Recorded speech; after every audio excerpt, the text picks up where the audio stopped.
Hello, it's Dale here. Still working on the old water soluble, but working this time with different metals. Now, if you, this piece here, I haven't got my copper shim with me, but this is copper shim. You can see from the back that is copper shim, and I've simply made marks in it with a pencil just tapping through. Can you see that on the back there, just to give some texture to the copper shim? And then I've put it onto water soluble, just my usual Romeo, a single piece, and I've stitched all over it with a metallic thread. And this time I've got a bit of ordinary thread in there as well at the back, and I've moved it around so you can see how it's just growing. And there's the copper shim at the top here. And when I finish, and I've used this sort of thread, you know, the FS threads, they're so lovely.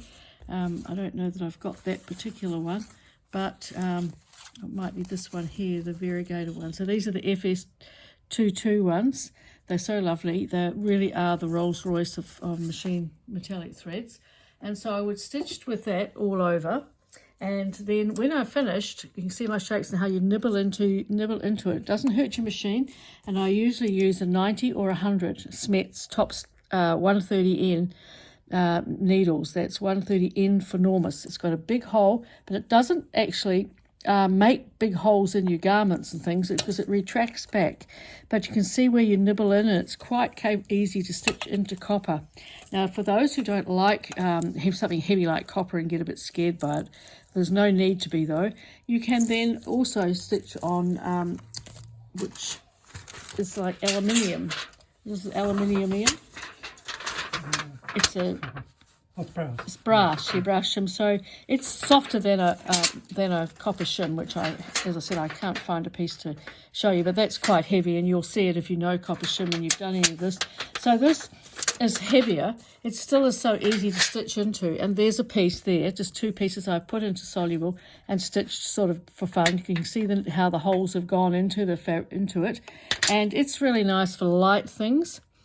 You know, jewelry or little bits that you work into the center of your work and so on.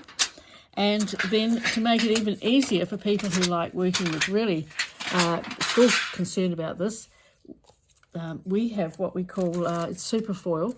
Comes in big sheets at the moment. I haven't got a lot left. If anyone's interested, email me and I'll do you a deal. We've got gold and silver and red and black, red and green and possibly black, but not a lot of colours left. And it comes in big sheets. And you can use it for all sorts of things, but particularly for this sort of stitching. See how soft it is and how light it is. So here I've stitched one. You can see it on the soluble. I haven't quite finished stitching. I was just mucking around, but I've cut shapes. And then when it comes out, it's very, very light. I've used the same thread top and bottom. You can see my stitching on the back. It's probably easier to see.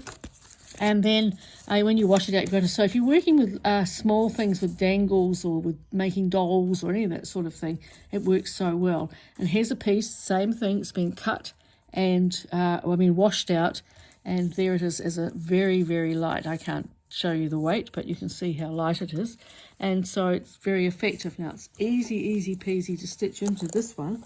And perhaps I'll just stitch this here to show you. Usual thing, put your stitch in, bring your thread up to the top. Oh, I won't bother today, it doesn't matter. And just go around it to anchor it onto the surface. So look how easy it stitches. So if I just do a few little shapes, nothing, how easy that is just to do free stitching. Or use your feed dogs up and stitch some straight stitches around it if you want to do that. And then over the edges, you just link it so it can become quite a nice dangly or whatever you're doing. No stress in stitching on this at all. Never be fearful of stitching on things. And so there's that piece there stitched on. It's quite effective, really. And also, and then you'd wash it out and apply it in any way. Now, you can also hand stitch into this if you want to, very, very easily. You could put little beads into that place. So it's such a good deal. And as I said, if anyone's interested in a deal, I'll do you a good deal on those Ultra Force. We don't have a lot left now. But then finally, I'll just show you what I did here. I've made a piece to make these centres, and I've got all sorts of threads, just a lot of stitching on water soluble, and I've cut them into circles, and you can see the shim inside there. I think it's brass shim in that one there, so I've stitched into it to make it so you're making little jewels. You see them there all around. And just to finish off, I put little danglies on the end with other little bits of jewel-like. Once you start to chop up, you keep all your bits of metallics and put them all together, they can be easily worked into fantastic jewels. So for all the people who've asked about stitching on metal and how scary it is, and how scary it is to stitch with metallic threads, neither of these two things are scary. They're just easy, and you can see how relaxed I make it when I'm pottering along. So I hope that's given you a few little ideas. Go away and get stuck into your water soluble. See you again another time. Bye.